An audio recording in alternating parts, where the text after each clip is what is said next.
Hey, welcome back to the channel, and today we have a very special guest.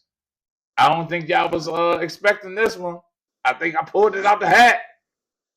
The one and only, the legendary Jocelyn Brown. Can't get off my high horse, and I can't let you go. You are the one who makes me feel so real. Welcome. Hey, Welcome. cousin. Hey. What's happening? How you doing today? Oh, I'm all right. Hanging in here. Hey, that's all we can do. Hang by the tree. That's right, baby, for sure. Can you let the people know where you grew up at? I know you was born in Kinston, North Carolina, where our family from, but let the people know where you was born at. Yes, I was born in Kinston, North Carolina, as you said, in the 50s, and I lived in the country from Kinston to another part of Lake Grange, North Carolina, and going into the woods and stuff like that. So I'm a country girl, farm girl. Yeah, and you grew up surrounded by music and powerful singers. What do you remember most about those early days that shaped your love for performing? Well, watching my uncles and aunts and my grandma, how they sang together, how they sang old spiritual songs and interpreted them into something that you could hear and appreciate, especially when it came from a family group, And hearing the different harmonies, understanding, and folks that played guitars and all that kind of stuff. My uncles, they all had their piece of the pie as far as what their favorite instrument was that they used and they could handle. And watching all of that stuff go down by sitting in the middle and watching everybody doing what they do the best with music. Oh, and you have an aunt. You have an Aunt Barbara and you have an Aunt Brenda. Well, I said that wrong. You have two aunts, Aunt Brenda and Aunt Barbara. How did that connection? And Aunt Barbara was connected to ecstasy, passion, and pain. One for granted, and remember what my mom always told me. So how did watching their careers influence your own path as an artist? Well, the struggle for it was, first of all, we church folks. And my grandmother did not want to hear nothing about no mess like that, But to mention the fact that it was something that inspired the family to know that we all had a different road to go. My grandmother did not want her children to sing secular music. But secular music kind of took its own kind of a route. In the South, my cousin, my Aunt Barbara, my two aunts, my Aunt Barbara and cousin, not Brenda, they sang around town and did little duet harmonies and stuff. And eventually, they were blessed to go to New York with my other aunt and my mom and began to deal with Barbara and Brenda, which allowed them to become known in the business as a starring duet, which was beautiful, And then, of course, after all that, cousin Brenda got married, of course, and then after that, Barbara said, well, I got to move on further. And Ecstasy, Passion, and Pain came into play, and she started working with them. And became very, very popular and very famous and very wonderful, great music. How did it change from you seeing New York, and as we said, you from Kinston, North Carolina, you grew up in Kinston, but you also grew up in DC. So how was it the change from Kinston to DC? Well, the fact was, being young like I was, it was a family move, you know. Excuse me, it had nothing to do with it being favorable. You had to learn to grow with it. Mm-hmm. And I grew up in those areas and met different people and came out of the country life into the city life. Even though Kingston had a little city life, but it wasn't like Washington, D.C., where Mm-hmm. we stayed with my uncles, my grandmother, myself, I'm Barbara Brenda, and I'm Brenda. We stayed with our Uncle Frankie and Uncle Ruda. No, one of the other uncles, Uncle Howard. There we go. There's And so many of them. how did you know that music just wasn't a family tradition, but it was your calling?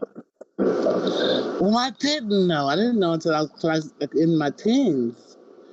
And I got a chance to understand that the voice that I had at that time allowed me and my Barbara and cousin Brenda to master an album that we were doing with Mm-hmm. Peaches and Herb, and to know that I had a voice to work with them. We could do harmonies, background harmonies, and that's what we did. And that was the first gig I ever had, so it allowed me to know that God gave me a gift to take care of myself. And I was able to, to take care of me. I was able to pay for what I need to pay for to survive. Up and until this day, thank God for Jesus.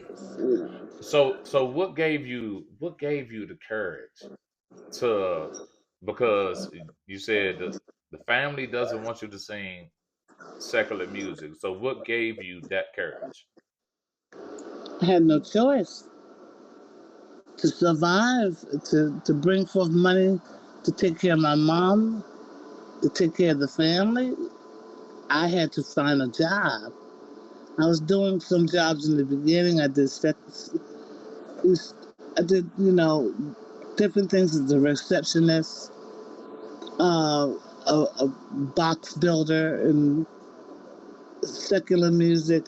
Not secular music, excuse me. Different kinds of music that allows me to do background harmonies. Mm-hmm. And I didn't understand that because I was called because of my aunt referring me to it. So I did the gigs on the cuff and received a certain amount of money to do them, and allowed me to move further. So your rise, you sung gospel, R&B, disco, Yes, funk, yes, dance. That's legendary. yes, So baby. what was the biggest challenge that you faced entering the industry as a young female vocalist? Doing the background work, being a background singer. You had to go in and, you know, get an invitation to come in and try out for these groups to see if you can get through. And that was the situation. I was blessed to have a certain crew of people around me that always called me in to do background work, in which allowed me to know that I could hang, I could do the singing and stuff. Hmm. But I didn't believe in myself as being a solo artist. Um, I wasn't trying to get into the business to become a solo artist. right. I got in the business to perform work that Hmm. allowed me to survive. So a lot of people don't know how much background and session work you did while you were building your career. Can you go into those early studio experiences of Mm. being a background and a session vocalist? Yes, yes. Singing behind people like Roberta Flack, Oh, singing behind people like John Lennon, oh, hello. singing behind people like Michael Jackson. Oh, hey, keep going. Keep And going. I mean, I can talk about what a job is as far as a background singer is concerned. I'm not talking about going in trying to do lead work. I'm going in talking about doing a background singer's work. Hmm. And that's what was going on. You know, I was able to meet with some great people, John Lennon, and dealing with,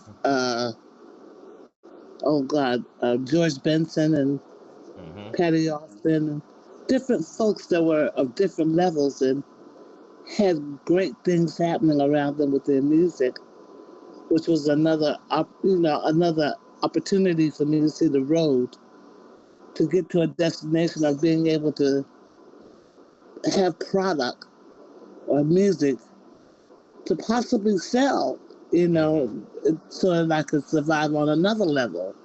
Because I did realize that besides being a background singer, I wrote songs as well, Right. so that was another part of the journey that came into play. And you work with so many people. Like, what collaboration felt the most unexpected, but the most rewarding? Bette Midler. That's that movie that I bought just because you was in it.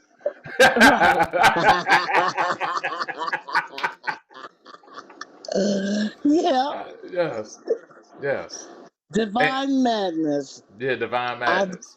Yes, Bette Midler is a hell of a lady. She did a lot of things and she did them on her own. Hmm.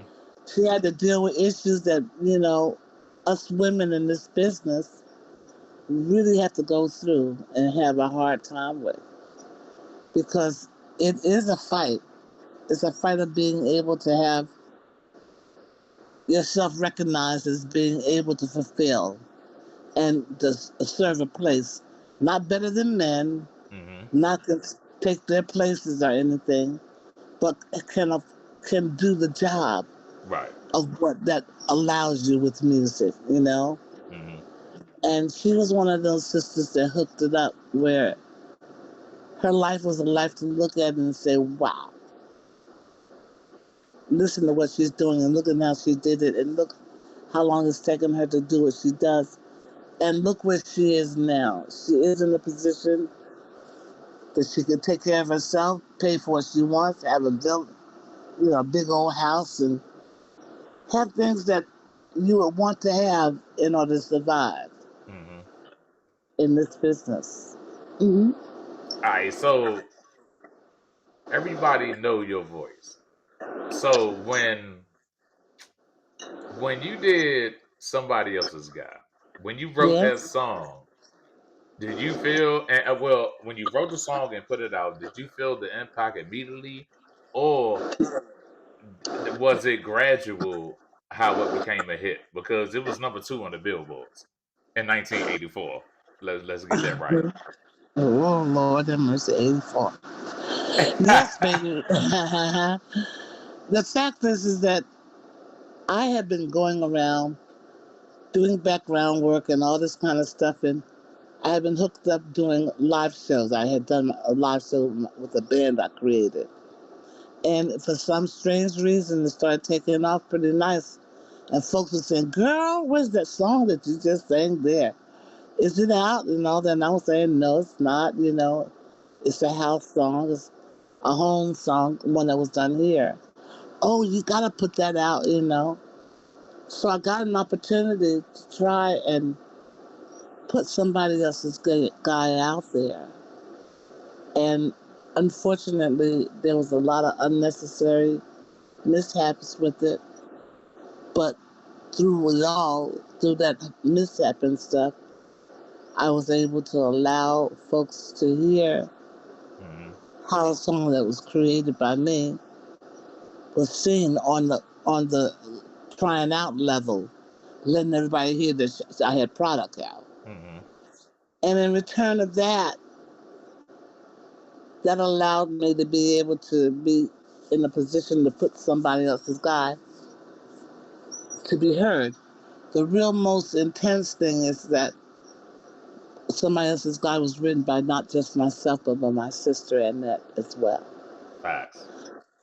And the fact is that that song in itself was a 50-50 song between me and her. Hmm. And we went as far as it could go. Now, it got taken away from us on the level of the people that were working with, who told me that they knew what they were doing, and they did not. But in return of that, they took the money, they made the money, and we're made to love. For so long I prayed for love, 'cause in my life it feels good.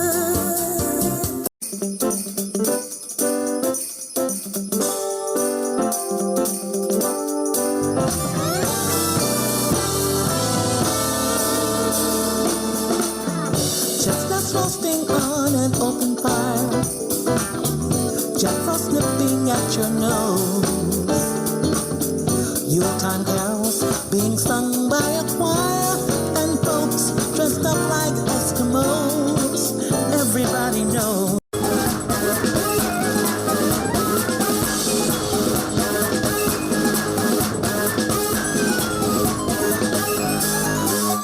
Rudolph the red-nosed reindeer had a very shiny nose, and if you ever saw him, you would even say it glows. All of the other reindeers used to laugh and call him names.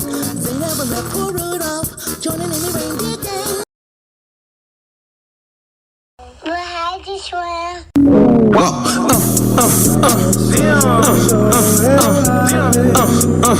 You know me.